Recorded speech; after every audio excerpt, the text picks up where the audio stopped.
Mesdames, Messieurs, bonjour et merci de nous renouveler votre fidélité. Nous avons le plaisir de recevoir le président du CNRA, Babacar Diagne. Bonjour. Bonjour Mamadou.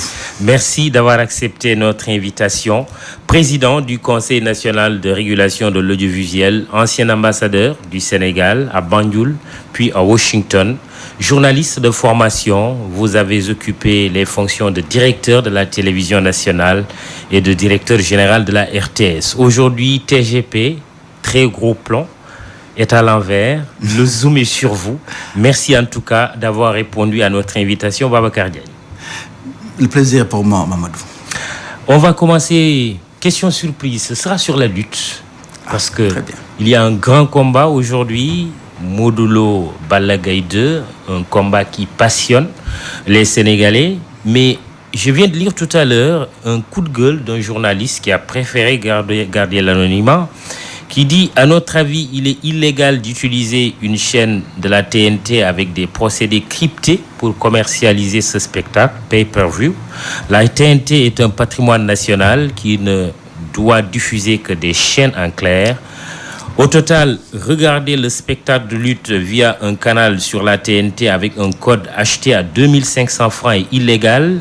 La TDS ne doit pas l'accepter, le CNG de lutte non plus.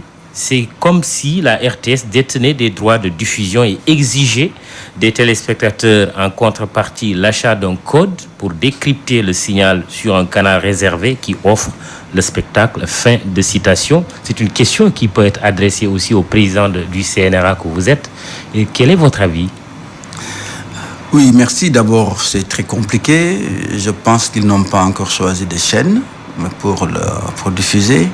Le CNRA s'occupe de contenu audiovisuel.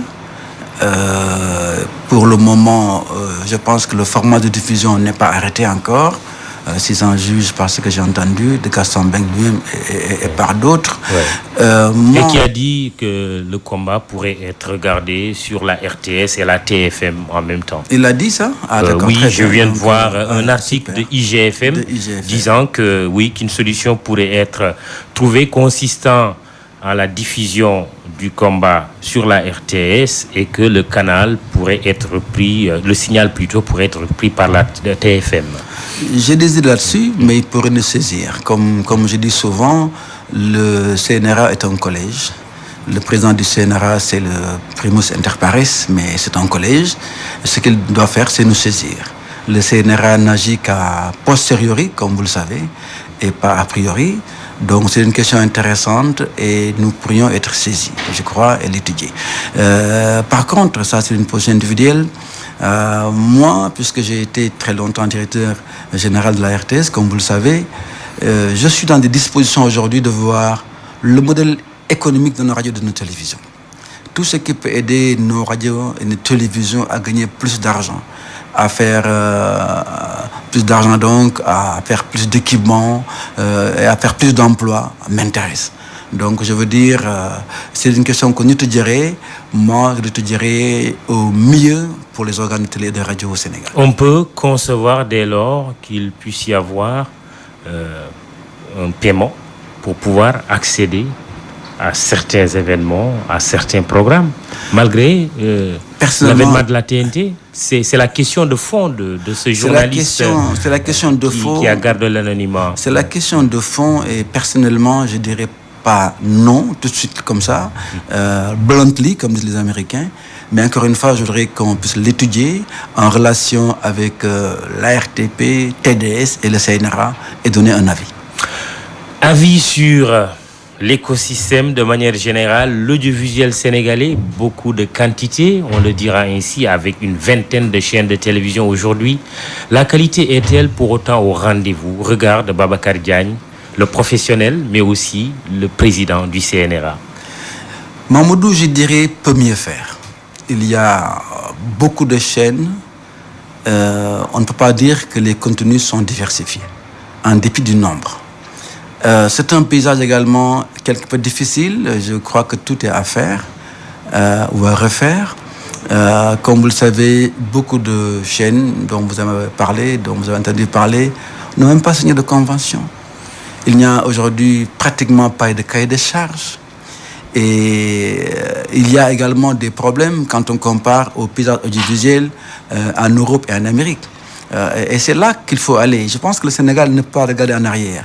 Nous devons regarder devant.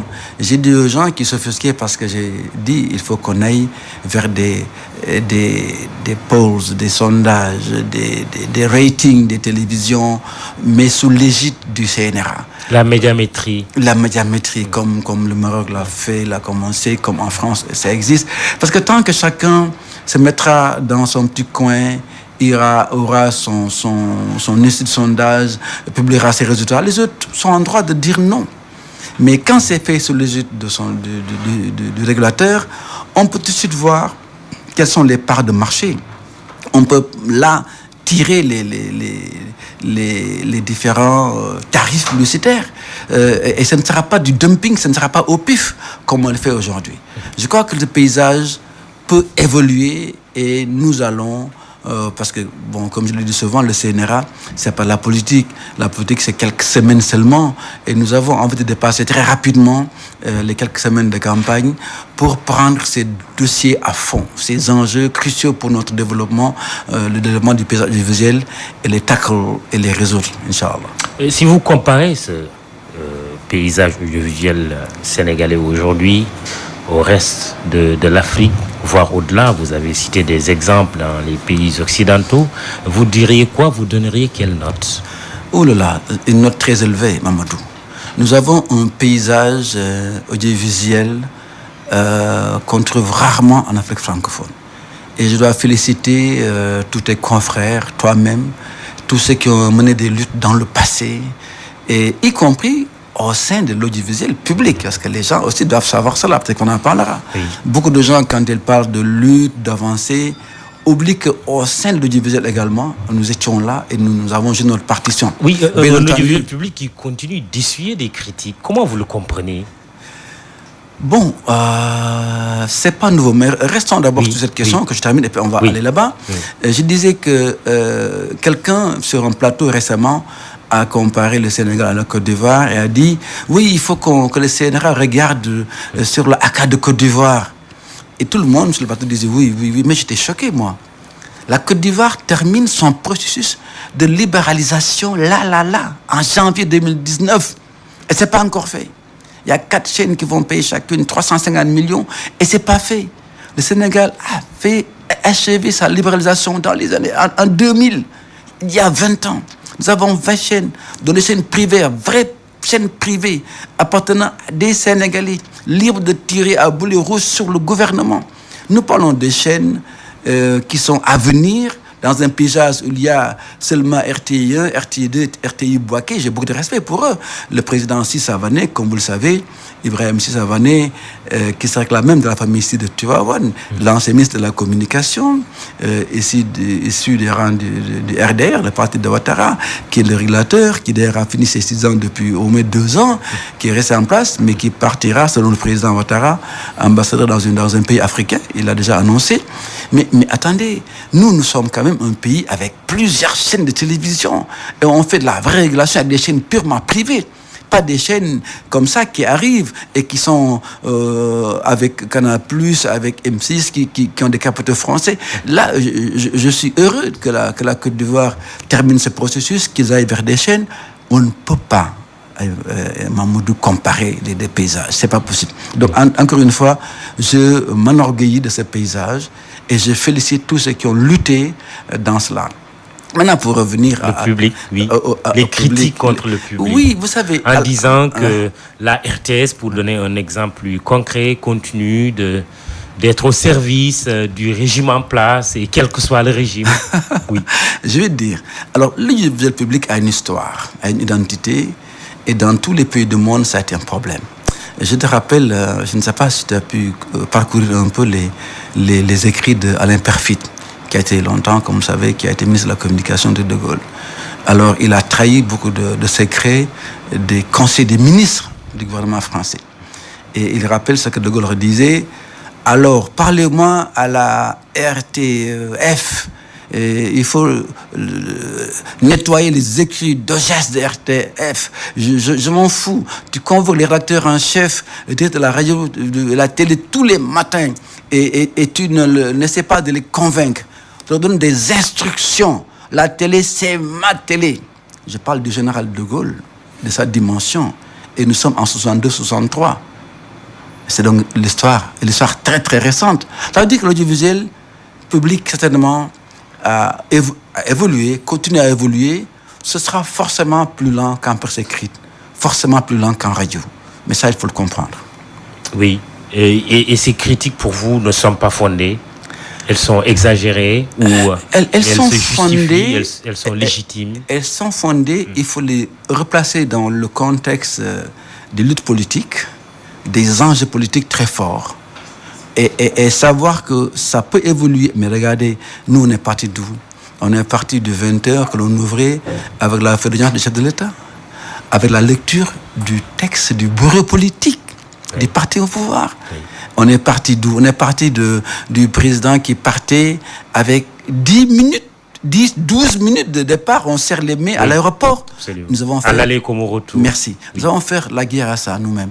Nous nous sommes parlé avec les autorités et doucement on a... C'était avec qui déjà? Avec Abdou Diouf? Avec Abdoulaye Wade? Je n'ai pas cité de nom, oui, parce que je ne suis pas comme cela. Oui. Mais nous avons travaillé à cela.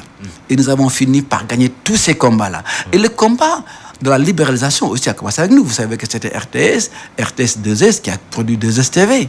Et là aussi, c'était du personnel de la RTS, avec du matériel de la RTS, très souvent. Donc nous-mêmes, nous avons accompagné la libéralisation, n'est-ce pas, en étant sûr que pour nous, ça allait être encore des marges de manœuvre, n'est-ce pas, à gagner.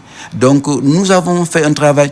Mais ça, les gens l'ignorent. Je veux dire, quand on parle du 23 juin au Sénégal, on l'attribue surtout à l'opposition. Nous qui avons pu voir de l'intérieur, le président était sous pression de l'intérieur. Et moi, je fais partie de ceux qui pensent que, sincèrement, c'est les gars de l'intérieur, quand même, qui ont fini par le déterminer. Soyez plus concret. Moi, je pense qu'il y avait des gens, non, je ne pense pas, je le voyais, oui, des gens à l'intérieur de son régime qui étaient contre tout ce qui se faisait, qui l'expliquaient. Mais vous ne pouvez pas faire ça, monsieur le président. Les gens vont rejeter cela. L'opinion ne sera pas avec nous si vous faites ça et ça. Et c'est de l'intérieur. Des gens qui sont ses partisans et qui lui parlaient.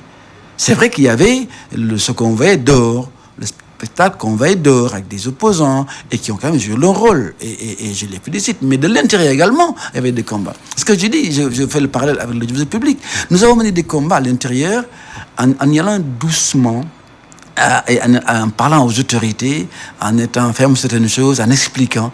Et nous avons eu gain de cause. Je t'ai dit, Mamadou, là, nous sommes partis.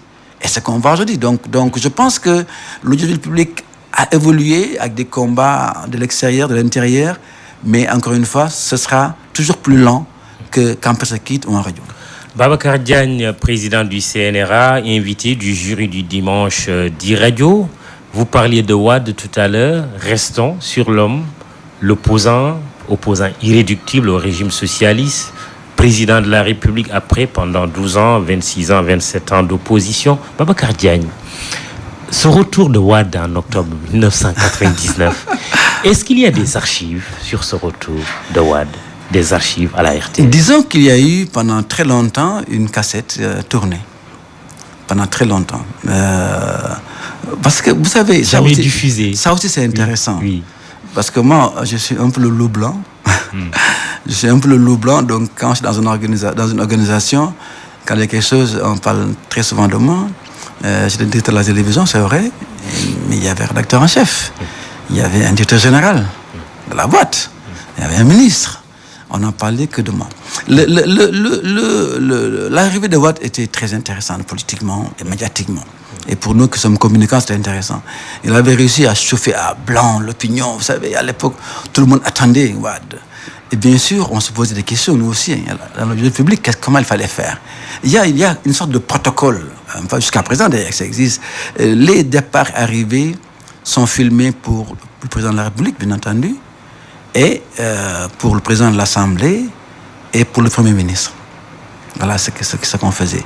Et c'était un peu la routine. Il n'y a pas, à proprement parler, de quelque chose qui vous autorise et qui faisait que vous alliez filmer d'autres hommes politiques qui allaient ou qui venaient, même s'ils avaient 10 000 ou 100 000 voix, ça n'existait pas. Donc c'était un cas particulier et les régimes ne sont pas d'un bloc. Il y a des gens qui disent oui, des gens qui disent non. Oui. Et pour l'histoire, je dis, moi je fais partie de ceux qui disaient non, mais je pense qu'il faut filmer. Oui. Et les archives existent? La cassette a existé très longtemps. Je ne peux pas dire où elle est aujourd'hui. Je me souviens du nom du caméraman que j'avais envoyé filmer.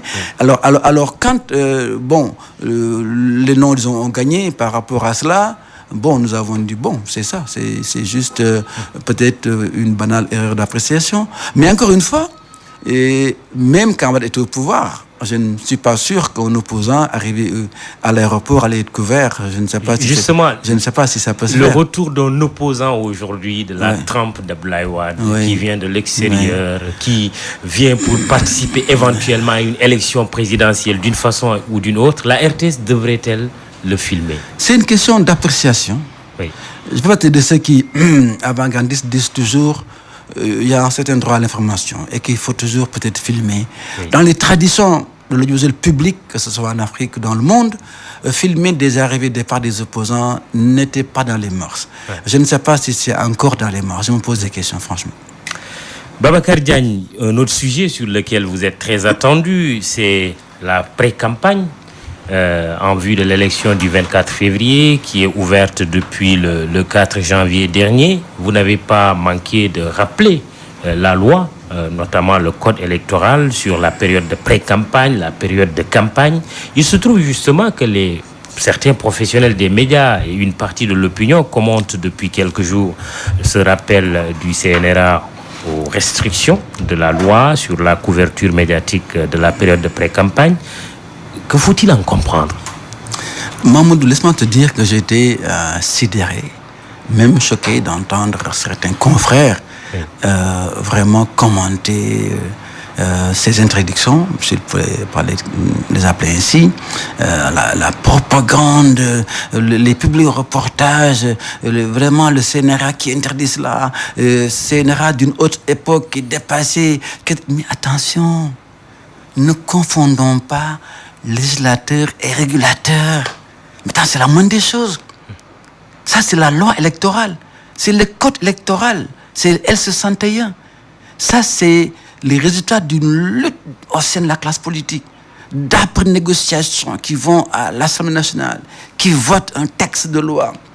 Pour eux qui avancent, parce que moi j'étais à la télévision comme directeur de la télévision, et j'avoue que c'était de bonne guerre. Les dirigeants de l'époque prenaient sur 14 régions, 8 ou 9 un mois avant la campagne, faisaient le tour du pays, partout avaient des appels de soutien, etc., des appels au vote, et terminaient pendant les 3 semaines qui restaient sur les 4 régions, ce qui fait que ces autorités avaient une bonne longueur d'avance. Et c'est ça que visait la loi. Il faut comprendre l'esprit. Le texte de loi est très mal rédigé entre nous, très mal rédigé. Mais nous, on en a retenu l'esprit. Oui. Ce qu'on vise, c'est l'appel au vote, le soutien, ni plus ni moins. Ce n'est pas interdit de les tourner. L'activité gouvernementale ne s'arrête pas. Les opposants peuvent aller voir des marabouts qui peuvent même faire des appels au vote. Nous avons affaire aux médias. C'est pourquoi je disais à quelqu'un ce matin. Les médias ne doivent pas relayer. Non. Ce matin, quelqu'un m'a dit, Babacar Diagne, il y a un vieux que j'ai entendu dire, oui, ne pas limiter, nous n'avons pas affaire à des organisateurs de lutte, encore moins à des partis politiques. Nous n'avons affaire qu'aux médias. Et nous sommes OGE, au même titre que la DG du ministère de l'Intérieur, le Conseil constitutionnel ou la Sénat. Et nous appliquons cette partie de L61 qui nous revient dans la loi, dans le code électoral. Mais il ne faut pas dire que c'est dépassé. Si quelqu'un dépasse la classe politique, il faut retrouver la classe politique qui se retrouve et qui vote une loi différente. Mais je ne suis même pas sûr d'ailleurs que la classe politique se retrouverait et changerait L61. Je ne suis pas vraiment très sûr. Sur le public reportage, j'ai des avis. On développera plus tard. Oui, allez-y. Puisque... Non, mais personnellement, je suis pour que le public reportage soit revu dans cette loi. Et après les élections et tout, on va revoir. Autrement dit, on permette aux chaînes de télévision... Mais en encadrant. Le modèle économique de nos médias doit être revu et corrigé et aidé.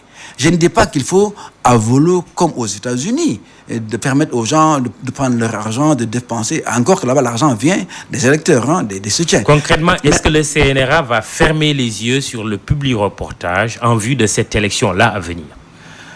La loi, elle est telle qu'elle est. Oui. Nous allons l'appliquer. Pendant la période électorale, nous n'admettrons pas que des gens achètent des plages électorales. Pendant la campagne électorale. Pendant la campagne électorale. Parce que ça, c'est un déséquilibre. Nous, l'après-campagne, vous savez, toutes les chaînes ont fait quand même des publics reportages.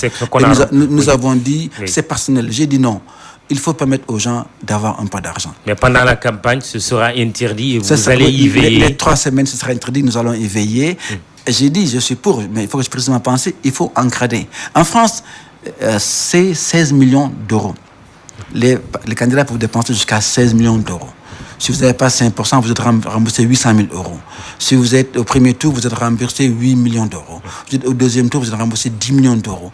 Dans nos pays, si on permet que l'argent entre dans la campagne et qu'il n'y a pas de limite, j'assure qu'il y aura des forces étrangères qui vont venir bousiller notre pays. Le pétrole et le gaz. Mais attendez, mais justement, qui peuvent également attirer davantage les fauves, comme le sang le fait aussi. Vis-à-vis des fauves. Aujourd'hui, nos besoins, c'est 35 000 barils jour. Nous allons à 150 000 barils jour. Qu'est-ce que ça veut dire? Que nous sommes déjà un petit Koweït potentiel ou un petit Qatar. Et ça, regarde les pays dont nous parlions tout à l'heure, toi et moi. Regarde le Nigeria qui s'est divisé. La RDC qui n'est jamais en paix, l'Irak, le Soudan divisé, c'est dû à quoi? C'est dû seulement au pétrole, aux ressources du sous-sol, aux richesses du sous-sol. Donc aujourd'hui, le Sénégal, on doit faire attention, on doit être vigilant. Donc l'histoire de l'argent de la politique, attention, soyez vigilants. Question des Facebookers, Moustapha Ben Malik, n'est-il pas temps d'abroger cette loi interdisant aux médias toute propagande électorale durant la pré-campagne? Surtout, c'est son commentaire, quand on sait que les médias sociaux le font gratuitement. Ben Diallo, blogueur, question à votre invité. Quelle garantie le CNRA et son président peuvent-ils nous donner en termes d'équilibre et de neutralité, surtout par rapport aux médias publics comme la RTS, le Soleil ou la PS, vis-à-vis des différents candidats à cette présidentielle? C'est la pré-campagne et ces médias ne cessent de violer ces principes au profit du candidat Macky Sall. C'est son commentaire, Ben Diallo, blogueur. Réponse de Babacar Diagne. Faux. Nous surveillons les médias et la RTS a respecté la pré-campagne jusqu'ici. J'ai déjà même refusé de faire le congrès d'investiture, le couvrir en direct comme les autres. Alors qu'on a vu des candidats couvrir avec leur chaîne en direct et d'autres chaînes. Et même les candidats de Ben Bokoyakar étaient allés acheter sur d'autres chaînes. Alors moi, je voudrais dire qu'on parle d'égalité quand il s'agit de l'audiovisuel public. On parle d'équilibre et d'équité pour les autres. Et ça, le CNRA a toujours surveillé. Moi-même, étant DG de la RTS, j'ai surtout tout le temps répété cette égalité. C'est 5 minutes. Mais encore une fois, il faut que ces 5 minutes soient discutées avec la RTS, parce que c'est selon leurs moyens, que la Sénat soit informée, que les mandataires des partis soient désignés et nous rencontrent en phase de réunion. C'est en principe 5 minutes. Et c'est 5 minutes par candidat tous les soirs. Et uniquement pour le candidat. C'est une petite personne. Pour les autres, nous verrons. Il peut vraiment le dire, le savoir. Nous verrons à l'équité, à l'équilibre, oui, absolument. L'autre question, faut-il abroger cette loi interdisant? Bon, s'il faut abroger, encore une fois, j'ai dit, le CNRA ne conçoit pas de politique, en fait, des conseils. C'est ça, d'ailleurs, la différence entre le président du CNRA, qui est comme ça, irrévocable, non renouvelable, un ministre de la communication peut concevoir une politique. Le CNRA applique une loi. S'il faut abroger, il faut aller à la classe politique, encore une fois. C'est le législateur. Et là, c'est le législateur. Il faut s'adresser au législateur, pas au régulateur.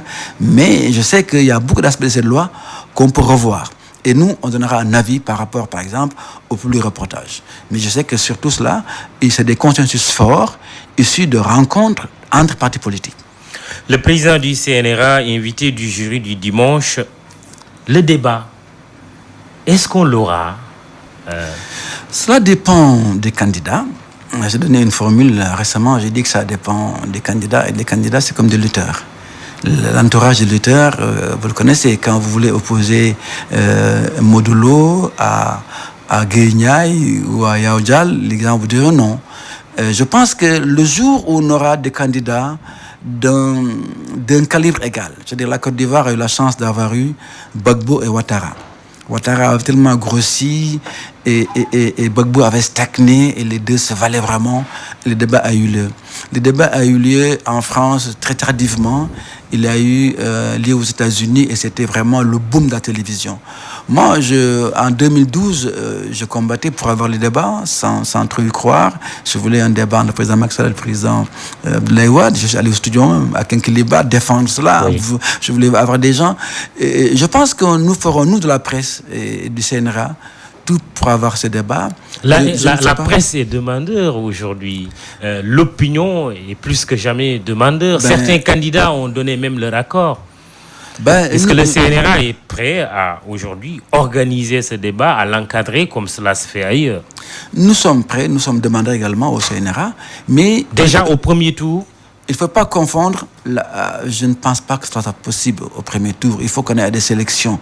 S'il faut commencer, comme tout le monde, quand il n'y aura que 2 candidats, et essayer de voir. Mais il faut pas confondre d'éventuel deuxième tour. Mais il ne faut pas confondre la logique des médias, notre logique à nous, professionnels des médias, et la logique politique.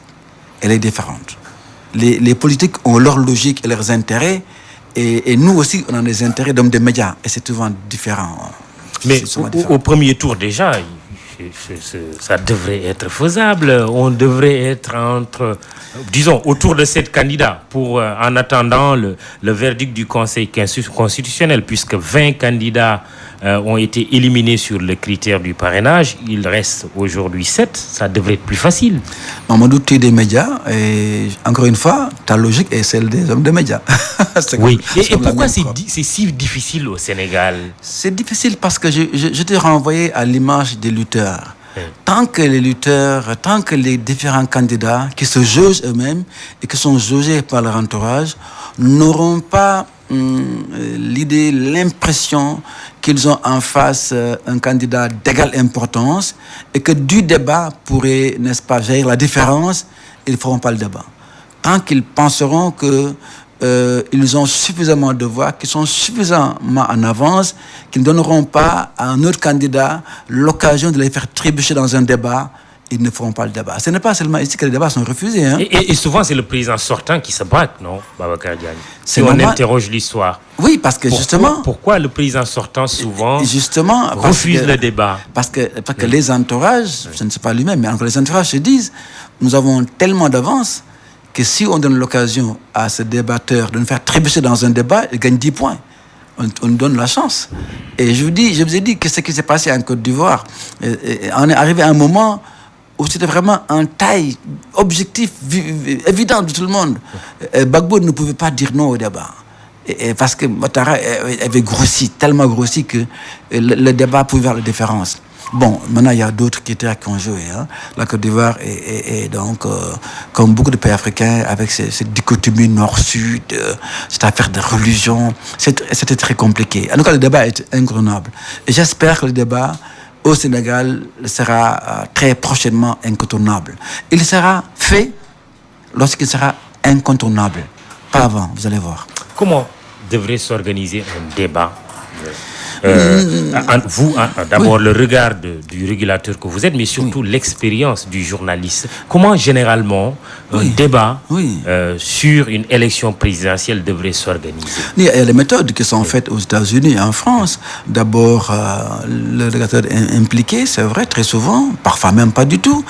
Des fois, c'est les entourages des partis qui discutent avec soit le régulateur, soit la chaîne choisie, parce que il y a toujours, les présidents préfèrent toujours certains journalistes, vous savez, De Gaulle a toujours eu son journaliste au Figaro, qu'il a souvent interrogé, mais dès que c'est fait, dès que les journalistes sont choisis, très souvent, pas n'importe lesquels, quelqu'un comme toi pourrait faire partie, n'est-ce pas, dans l'eau de journalistes pour interroger les candidats.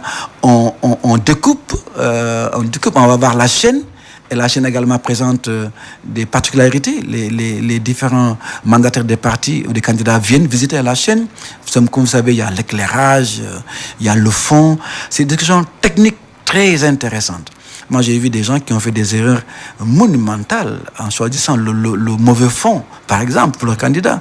Donc, tout cela est pris en ligne de compte. Après, on choisit les thèmes. On choisit les thèmes, on découpe, on choisit aussi le format, c'est-à-dire combien de temps il faut faire, etc. Et c'est souvent très intéressant d'organiser cela. Moi, j'aurais aimé avoir eu cette occasion en tant que DG de la RTS. Oui. Je ne l'ai pas eu, j'espère que je l'aurai en tant que président du CNRA. Oui. Je dirais amen, parce que c'est quand même un débat qui est très attendu par les Sénégalais de manière générale. Babacar Diagne, quelques questions d'auditeurs. Aline Diassé. Bonjour, c'est Monsieur Sambello de Affinity Media, Paris. J'ai une question pour votre invité. La première, c'est les médias d'État, est-ce qu'ils n'ont pas favorisé le recul de la presse au Sénégal? La deuxième question, c'est quelles sont les émissions, à votre avis, à interdire au Sénégal? Selon vous, est-ce qu'il y a des émissions, notamment de télévision, qu'il faut interdire parce que peut-être que ces émissions pervertissent les mœurs? La troisième question, c'est quand on est passé à la RTS, quelles sont les qualités ou les capacités supplémentaires à avoir pour diriger un CNRA? Parce que quand vous étiez à la RTS, cette question de déontologie ne se posait pas pour un média d'État. Et si je ne me trompe pas, il y avait quand même pas mal d'hommes politiques qui n'avaient pas du tout accès à la RTS pour s'exprimer, notamment pendant les campagnes électorales. Oui, Babacar Diagne. Oui, alors, 3 questions posées par cet auditeur sur la RTS. Vous y avez répondu déjà. Oui. Alors, donc, celle qui reste, à quelle question dois-je répondre là? Dois-je répondre à quelle question là? La RTS, c'est déjà répondu. L'autre, c'est quoi? C'est quelle expérience? Oui. Mais quand on a été à la RTS, pendant longtemps, on connaît l'audiovisuel. Surtout comment, quand on a été dirigeant à la télévision, quand c'était une télévision unique, quand on a assisté à la libéralisation, quand on a assisté à l'éclosion des télévisions privées, on a quand même une vue globale qui permet de voir qu'est-ce qu'il faut changer, qu'est-ce qu'il ne faut pas changer. Est-ce qu'il y a des émissions à interdire? Je dirais qu'il faut faire aujourd'hui très attention. Moi, si j'étais à la télévision aujourd'hui, à la RTS comme directeur, j'aurais peut-être continué à faire, je pense que l'actuel directeur aussi va vers là, j'aurais fait des télévisions régionales très fortes. J'aurais fait des télévisions thématiques. Moi, j'ai toujours pensé à deux. J'ai pensé à une télévision pour enfants. J'ai pensé à une télévision axée sur l'agriculture. Parce qu'il faut beaucoup faire sur l'agriculture. On ne l'a pas fait. Mais vous savez, par ailleurs, les télévisions privées, les radios privées ont évolué différemment. Vous avez vu les téléréalités, vous avez vu les émissions interactives. Et là, ils ont un autre défi. Nous sommes à l'ère de l'auditoire fragmenté. Et le coin du salon, la télévision dans le coin du salon, la télévision, c'était passé cela. Parce qu'aujourd'hui, les jeunes sélectionnent leur télévision avec leur smartphone et ils ont plusieurs émissions. Et tout cela fait que, aujourd'hui, moi qui suis de l'audiovisuel public, je me dis que si nous ne faisons pas attention, nous perdrons notre âme. Parce qu'il y a des gens, je disais à Mamadou tout à l'heure, que nous sommes devenus aujourd'hui produits et consommateurs. Et il y a des gens à l'extérieur qui regardent notre jeunesse, ce qu'on appelle les millennials. Les millennials qui ont entre 18 et 26 ans, qui sont ciblés par toutes les compagnies, ceux qui font des programmes de télévision, ceux qui vendent des produits. Et ces gens-là, on cherche leur goût, leur aspiration, on leur vend des choses. Si nous ne faisons pas attention, si nous ne vendons pas à ces jeunes-là nos réalités, notre devenir, si nous ne les faisons pas rêver par rapport à leur pays, d'autres vont les accaparer et leur vendront des programmes. Ils seront objets de toutes ces chaînes-là et pas les nôtres. Justement, ils ont tendance à regarder les autres chaînes de toute façon. Nous-mêmes, nous le constatons tous les jours dans nos foyers. Mais parce que ces gens-là prennent les devants et les étudient en tant que produit, les proposent des chaînes. Et c'est à nous de faire. Je vous ai dit j'ai dit à quelque part, avant ce que nous faisions, c'est quoi? Nous prenions une seule longue lettre. Nous prenions Mapales Lessine. Nous prenions l'Aldior. Nous faisions des programmes. Nous tirions notre inspiration de programmes dans nos productions, dans nos réalités. Aujourd'hui, c'est le fait divers. Et c'est le fait divers, c'était la réalité pratiquement, le talking heads, comme on dit ailleurs. Et dans ce combat-là, nous perdons. Vous êtes en train de dire que nos séries, qui sont très prisées par le public aujourd'hui, pêchent beaucoup en termes de qualité. La plupart de nos séries pêchent en termes de qualité et sont dangereuses pour nos jeunes. Très dangereuses. Il faut les interdire. Faut pas les interdire. D'où la question un peu de Sambelo qui dit, est-ce qu'il y a des programmes qu'on devrait interdire à la télé aujourd'hui? Il ne faut pas les interdire. Oui. Moi, j'ai dit quelque part que le CNRA étant une position d'autorité, moi, je voudrais en faire une position d'influence. Pour qu'on ait discuté. Je vous ai dit comment je suis allé à Tambacounda et j'étais choqué de voir que quand je disais Ndungussine, les gens disaient, oui, Ndungussine finit la prison. Ils ne savaient pas qu'il y avait là, Ndungussine, un lieu de mémoire formidable, répertorié même par le ministre de la Culture il n'y a pas longtemps. Mais les gens ne font pas attention. S'ils ne font pas attention, nous ne connaîtrons pas notre passé, les actes glorieux de nos aïeux, tout cela, Tate Nder. Nous avons porté ça à l'écran. Comme les gens ont fait avec Gone with the Wind, de Clark Gable. Nous avons fait ça avec Nder en flamme. Et les gens voient des actes héroïques. Et les femmes savaient ce que c'était le mougne, ce que c'était la dignité. Mais aujourd'hui, c'est pas pareil. Les gens regardent, l'autre a fait un père qui était sans père, sans mère. Il y a du sang, on s'entretue. Et ça comporte à l'écran. Et les résultats sont très dommageants, sont dévastateurs dans l'esprit des gens. Et ce qu'on voit dans la ville comme violence conjugale, ça vient de là, j'en suis convaincu. Justement, Babacar Diagne, comment réguler aujourd'hui avec le développement des réseaux sociaux? Parce que aussi cela fait partie du rayon de couverture du CNRA. Réseaux sociaux avec beaucoup de choses qui sont positives, mais beaucoup de choses négatives. Les injures, les règlements de compte. On a vécu le cas de Hassan Diouf. Vous étiez ambassadeur du Sénégal à Washington. Vous avez dit chez nos confrères de TFM que le président Macky Sall n'était même pas favorable à ce qu'il soit rapatrié. Je te le jure. Oui, alors comment réguler? Oui. Que oui, quand on l'a arrêté, il a dit non, faut pas. Pourquoi il viendrait? Non, faut pas qu'il vienne. Et si, en tout cas, moi, s'il vient, je le laisse libre. Et il l'a fait, tout le monde a vu qu'il l'a fait. Il a été quand même emprisonné quand il est arrivé. Non, pas du tout, il a été libéré. Oui, Hassan Diouf, oui, mais il a fait la prison. Mais parce qu'il y a d'autres conflits, comme vous savez. Des plaintes portées par d'autres citoyens. Oui, exactement, mais pas le président. Mais les réseaux sociaux, moi je dis on devrait les appeler les réseaux asociaux. C'est une nouvelle donne, importante certes, qui est un défi pour tout le monde. Je rentre d'une rencontre à Istanbul, en Turquie. Et j'avais fait avant une rencontre à Tunis sur ça. C'est un enjeu extrêmement important. Nous sommes en train de voir comment regarder tout cela. Nous sommes en train de voir quelle régulation est possible. C'est quand même un lieu d'expression, de liberté d'expression. Il ne faut pas penser qu'on ne peut rien faire. Hein. Mais les réseaux sociaux, comme vous dites, tous ces web, machins, sont hébergés par c'est déjà des noms de domaine. Donc il faut aller, c'est Orange, c'est Expresso, c'est etc. Tigo. Donc on sait où ils sont. Et même d'ailleurs, si une vidéo passe et vous n'êtes pas d'accord, vous pouvez vous plaindre à Facebook et ça peut être déposté. Justement, la révision récente de la loi est perçue par beaucoup de gens comme une tentative par l'État de museler justement cette liberté d'expression sur les réseaux sociaux. Et j'ai vu que les gens de la RTP ont dit non, j'ai même vu le ministre. J'avoue que je n'ai pas eu le détail de cette loi, mais ce que je sais, c'est que les réseaux sociaux posent un ensemble de problèmes.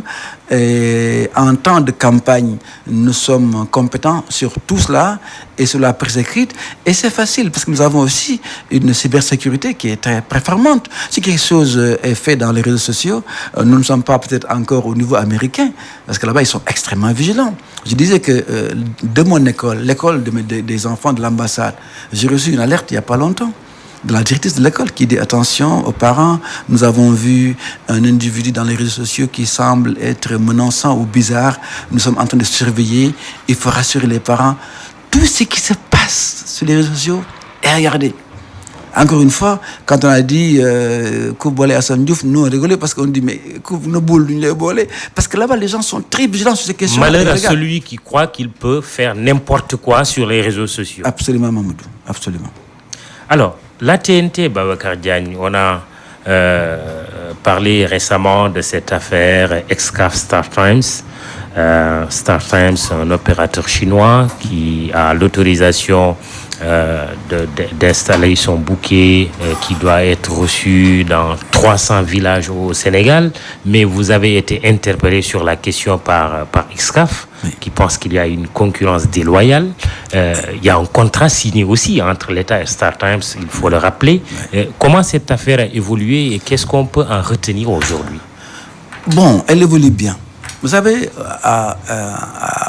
au CNRA, nous avons des méthodes. Aujourd'hui, nous rencontrons les gens. Nous rencontrons les gens et nous les auditionnons. Je viens de rencontrer le président de StarTime. Nous avons rencontré Excaf, nous avons rencontré les câbles distributeurs, nous avons rencontré les radios communautaires. Je passe mon temps à rencontrer des gens. Parce que comme je vous disais tout à l'heure, nous voulons d'abord être didactiques, expliquer. La régulation sort pratiquement d'une phase d'incubation. Les gens ne sont pas habitués à la régulation. C'est maintenant que les gens commencent. Et c'est pourquoi je suis partant pour connaître pas tout de suite à la sanction, qu'on doit expliquer, partager et maintenant dérouler. Alors, StarTime était un problème pour tout le monde. Ça allait encore un peu, mais ça évolue. Nous avions dit, parce que les gens ont oublié qu'on se prononce sur le contrat. Non, le CNRA ne peut pas se prononcer sur des contrats. Le CNRA, son espace de compétence, c'est l'audiovisuel. Quand une boîte est dans l'audiovisuel, oui, ça nous concerne. Quand quelque chose est fait dans les médias, par exemple, une tournée, nous, on ne regarde pas. Un combat de lutte non plus. C'est l'exploitation qu'en fait quelqu'un. Ou l'organe même, son statut dans le... Alors, nous avons vu, nous avons dit, nous ne prononçons pas sur le contrat. Les gens disent, oui, c'est scandaleux. Bon, vous savez, il y a des fonctions qui sont, j'allais dire, consubstantielles de la critique. Et j'ai eu la malchance d'avoir occupé que des fonctions de ce genre. C'est pourquoi il faut avoir ce que les Américains appellent un thick skin. A thick skin. Donc, il faut. Moi, je suis un encaisseur né. Donc, je connais ces choses-là. Insubmersible, presque. Pour autant. Pratiquement. Je suis un encaisseur né. Oui. Bon. Alors, sur le statut, le modèle même de StarTime, nous avons dit non. Si vous avez des décodeurs qui ont une sortie numérique, vous devez passer par la RTP. Si vous avez un tour de table où il y a 99% de Chinois, non. Il faut 51% de parts sénégalaises. Donc la suite telle qu'elle est illégale. Et justement, StarTime fait tout aujourd'hui pour se conformer à la loi. À la loi. Ils sont des affaires. Là, ils ont commencé à reprendre le décodeur. Le nouveau décodeur qu'ils ont envoyé, il n'y a plus de sortie numérique. Et surtout, ils sont en train de travailler pour avoir des parts sénégalaises en majorité. Et c'est important pour nous. Et Excaf, aujourd'hui? Excaf, on continue de l'auditionner. On continue à traquer les chaînes qu'ils diffusent et pour lesquelles ils n'ont pas de droit. Ils en ont enlevé certaines. Pour d'autres, ils vont revenir. Mais nous continuerons à les écouter. Et Sidi est très ouvert à cela. Et nous continuons à travailler. Sidi Diagne, le directeur général d'Excaf. Khalifa Diakhaté, bonjour. Bonjour, vous êtes face à Babacar Diagne. Bonjour, son excellence. Journaliste comme vous, d'abord, n'est-ce pas? Je ne suis pas sûr comme moi. Je ne suis pas sûrement comme moi. Je disais tout à l'heure que j'aime bien Diakhaté parce qu'il a su maintenir le parler lebou succulent. Et quand il parle de cette façon, je suis toujours très content. Deux lebous qui se font face. Oui. Oui, la dernière fois qu'on s'est vu, nous visionnions un film et nous avons passé toute l'après-midi à discuter alors que vous aviez rendez-vous à midi. C'est vrai, c'est vrai. Je m'en souviendrai toujours. Alors, première question, quelle est la place des inaugurations du président de la République dans l'équilibre dont les médias doivent faire preuve, pour ne pas parler de la RTS? C'est ce que je disais tout à l'heure. On n'interdit pas des inaugurations. L'activité gouvernementale ne s'arrête pas. On n'interdit pas d'y tourner. Ce qu'on vise, et je disais que la loi est très mal rédigée, nous avons retenu l'esprit, c'est les appels de vote à l'occasion de ces tournées économiques.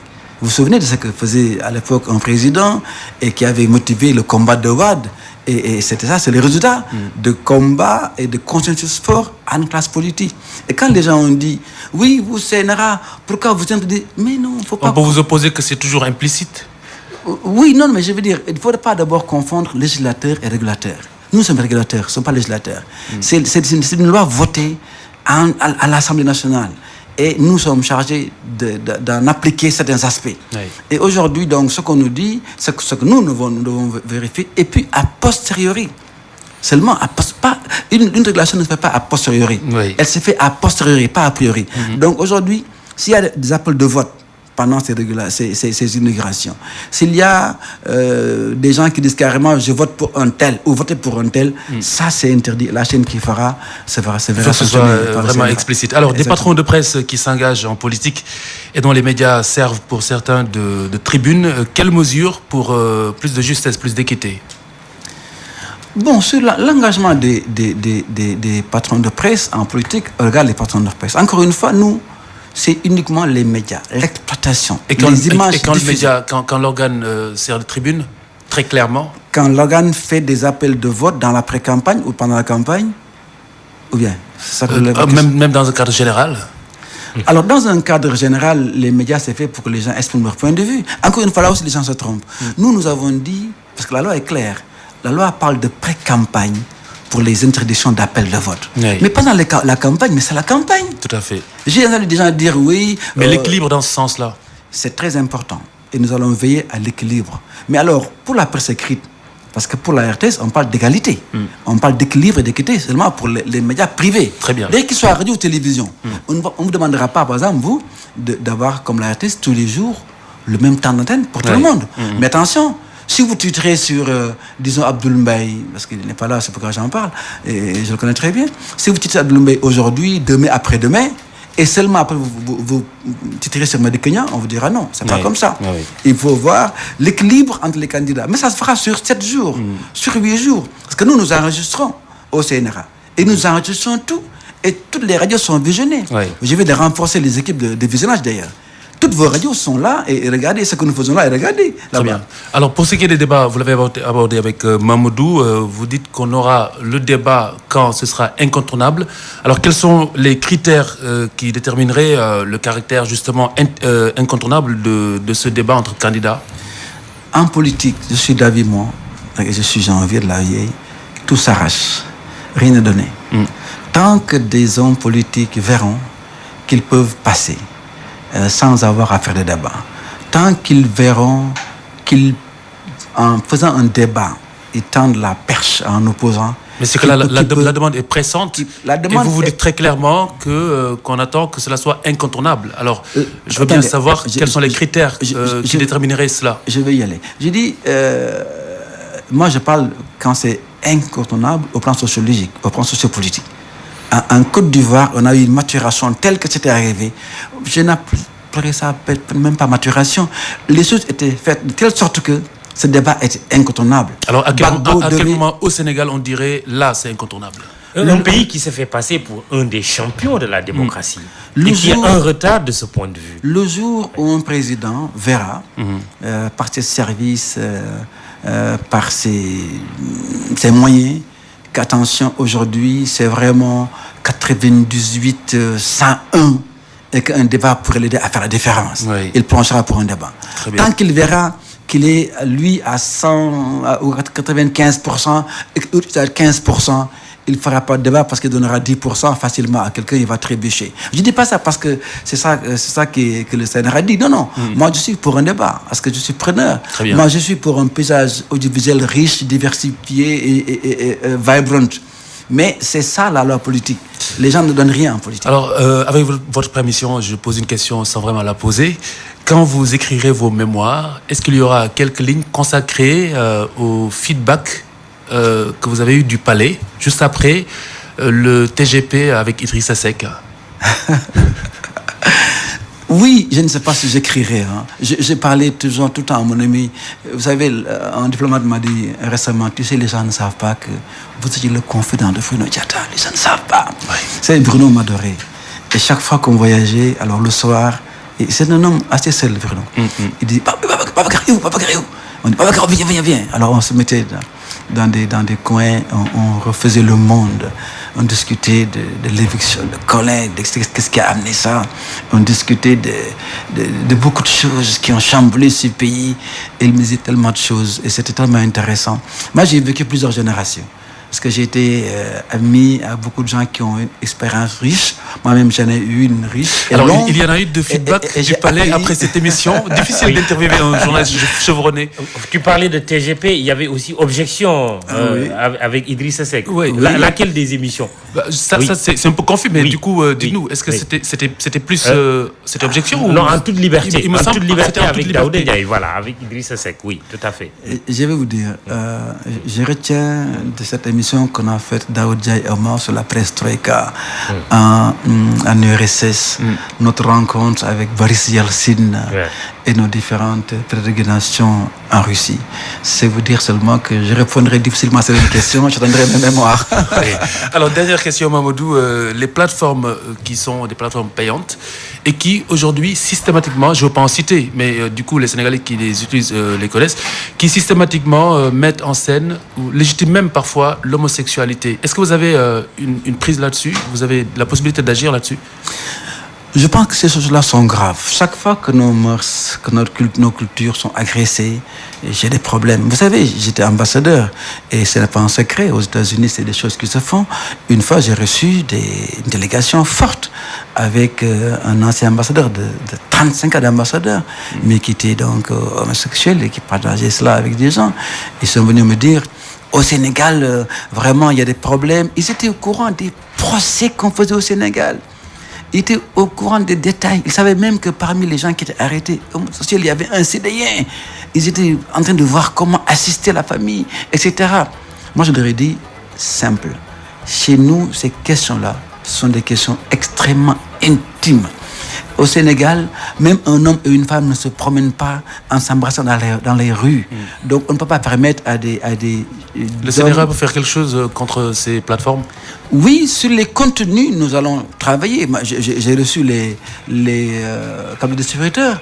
Et vous savez, ils passent des films de charme à 5h de la journée, à 11h de la matinée. Pour le moment, je les ai exclus de la campagne, mais après la campagne, on discutera avec eux pour voir comment...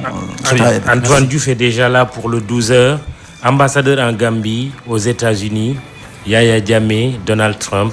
Est-ce que les deux personnages politiques ont quelque chose en commun? Fraction de seconde. Donald Trump aime les régimes forts. Il aime les dirigeants forts. Peut-être que Yaya Jammeh aurait été jugé beaucoup plus, je veux dire, avec beaucoup plus de compréhension par l'actuel président que par le président Barack Obama. C'est mon avis. Merci Khalifa Diakhaté. Babacar Diagne, merci, président du CNRA. C'était un plaisir et c'était plaisir court. Partagé, oui, court. Il y a d'autres sujets qu'on aurait pu évoquer. Ben, ce n'est que partie remise. Merci. Antoine pour le journal de 12h, le jury du dimanche présenté par Mahmoud Ibra Kane, Aliou Diassé à la technique, Kolo Cissé pour la vidéo. Bon dimanche, rendez-vous dimanche prochain.